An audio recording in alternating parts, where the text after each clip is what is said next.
Meskipun nantinya kita akan menggunakan pakan dari pabrikan atau bahkan sama-sama dengan menggunakan pakan alternatif, tapi tetap saja ada pembeda mengenai hasil antara ternak pembibitan dan juga ternak pembesaran. Nah, kira-kira yang mana yang harus kita pilih jika kita harus memilih di antara dua, yaitu ternak pembesarankah atau justru ternak pembibitankah? Halo, assalamualaikum warahmatullahi wabarakatuh. Salam sejahtera dan bahagia selalu untuk kita semua. Apa kabar kalian semua, sahabat ternak dari Sabang sampai Merauke? Doa terbaik dari kami, mudah-mudahan kalian semua senantiasa dalam keadaan sehat walafiat, murah rezekinya, serta dimudahkan dalam segala urusannya, serta bahagia bersama keluarga. Baik pemirsa dan sahabat semua, kali ini kita akan membahas mengenai ternak pembesaran dan ternak pembibitan. Mengingat bahwa banyak sekali dari sahabat kita yang menanyakan tentang ini melalui video kami sebelumnya. Mereka banyak sekali yang berkomentar untuk saya mereview tentang perbedaan antara ternak pembesaran serta pembibitan, beserta keuntungan serta kerugiannya. Dan insya Allah kami akan mencoba untuk menjawab pertanyaan-pertanyaan mereka sesuai dengan pengalaman kami di sini, dan tentu saja sesuai dengan apa yang saya terapkan di kandang kami. Dan kita akan mulai untuk ternak pembibitan terlebih dahulu. Kita akan mulai untuk kekurangannya. Jadi kekurangan yang mengakibatkan terhadap kerugian dalam beternak pembibitan adalah pada ketika indukan-indukan yang kita ternak ini tidak mampu untuk memproduksi telur dalam jumlah banyak, atau sudah mampu untuk memproduksi telur dalam jumlah banyak tetapi mereka tidak mampu untuk menetaskannya dengan sempurna.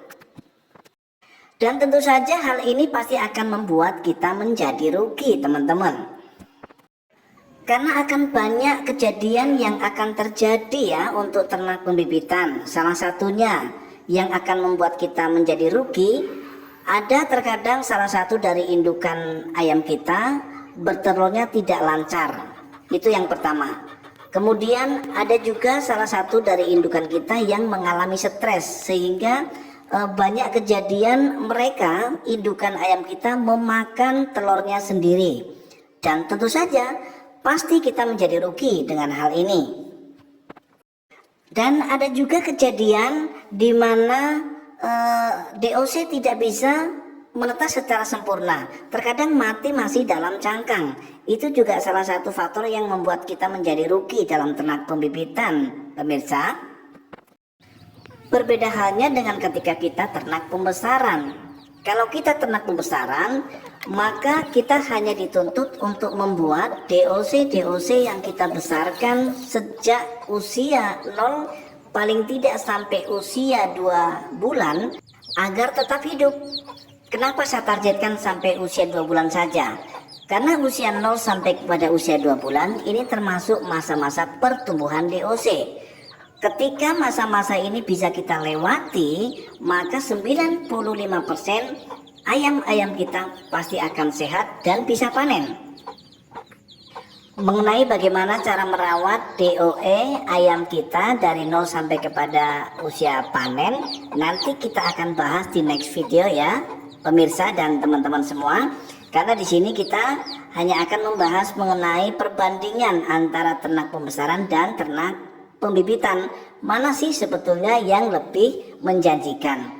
Jadi kalau menurut pengalaman kami teman-teman dan pemirsa sekalian, bahwa hasil dari ternak pembesaran dan ternak pembibitan sebetulnya tidak jauh berbeda ya, karena meskipun sama-sama menggunakan pakan pabrikan atau sama-sama menggunakan pakan dari alternatif, hasilnya dan resikonya juga tetap sama. Artinya sama dalam hal ini bisa dibilang 11-12. Kalau resiko ternak pembibitan ada di 12, maka ternak pembesaran cukup di angka 11. Kenapa ternak pembibitan lebih berisiko? Karena yang pertama, berisiko indukan ayam kita tidak mampu memproduksi telur dalam jumlah banyak. Itu resiko pertama. Kemudian resiko kedua, sudah mampu memproduksi telur dalam jumlah banyak, tetapi mereka tidak mampu menetaskan dengan sempurna. Itu juga termasuk salah satu resiko kita. Sedangkan untuk ternak pembesaran, resikonya adalah ketika DOC-nya tidak berhasil hidup dari usia 1 hari sampai kepada usia panen.